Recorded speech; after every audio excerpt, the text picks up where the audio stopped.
as we move toward discomfort, we are actually coming into the present. It's a gateway into the present, and the present is a gateway to awakening. Does this mean only focus on discomfort, always bring your awareness to discomfort? No. If discomfort is always there and you're dealing with chronic pain, it can be a lot. And there are times where it's very helpful to have a way to take a break. And if that is sitting on the couch playing video games, great. If it is watching Netflix and eating ice cream, great. This isn't about perfection. It's not about pushing ourselves. It's not about white knuckling our way through anything. It's about being very compassionate with ourselves and bringing a sense of deep curiosity to the experience of the discomfort. What is it when we take all the labels away? What is it if we just sit with the sensations as they're arising? What is it if we don't resist? If we yield to what's here in the present moment? It starts to integrate who we are into our experience. So now our experience isn't so much determined by this mind-identified sense of self, moving from the past to the future and back again in an attempt to somehow short-circuit the suffering that it's creating. And as we integrate that authenticity into our experience of who we are, that's really where we're learning so much about our own unique authenticity. That's the at-one-ment part of the hero's journey, the healing stage of the hero's journey, where authenticity naturally comes to the fore. It's also where the shadow work happens in a deep, non-conceptual way, where we start to just understand what is. And what was maybe terrifying before is no longer terrifying. It might still be scary sometimes. Or what was unknown before feels like familiar terrain now.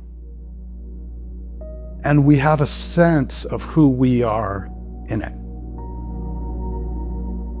And the sense of restlessness that was driving that seeking self, that resisting self, that one who's trying to manage the discomfort, that starts to fall away on its own. And what we're left with is just a natural response to life as it arises. And then the last part of the hero's journey where we can encounter discomfort is in the return to the ordinary world,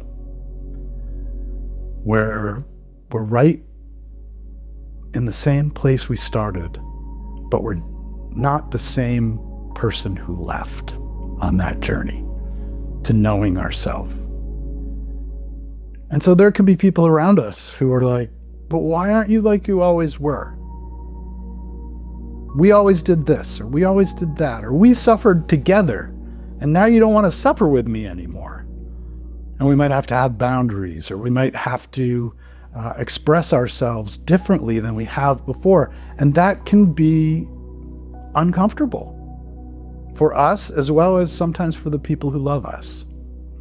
And so that's when we really look to storytelling to tell an authentic story of the present. That's how we share who we are with others. That's how we take that discomfort, that it's not something that has definite words attached to it that you can really describe sometimes, but we go to it in the present and we let our story arise from it, right here, right now. So we're always telling a story of the present that reflects who we are, our own authenticity. And that really is so key, because it's what cements our shared human experience. It is the experience of compassion. It is the felt sense of compassion arising. It is the connection that we all crave as humans. Because what we're really doing here as we approach discomfort as a gateway to awakening is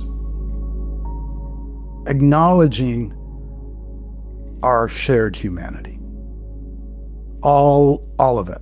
All the pain, all the joy, all the suffering, all the peace.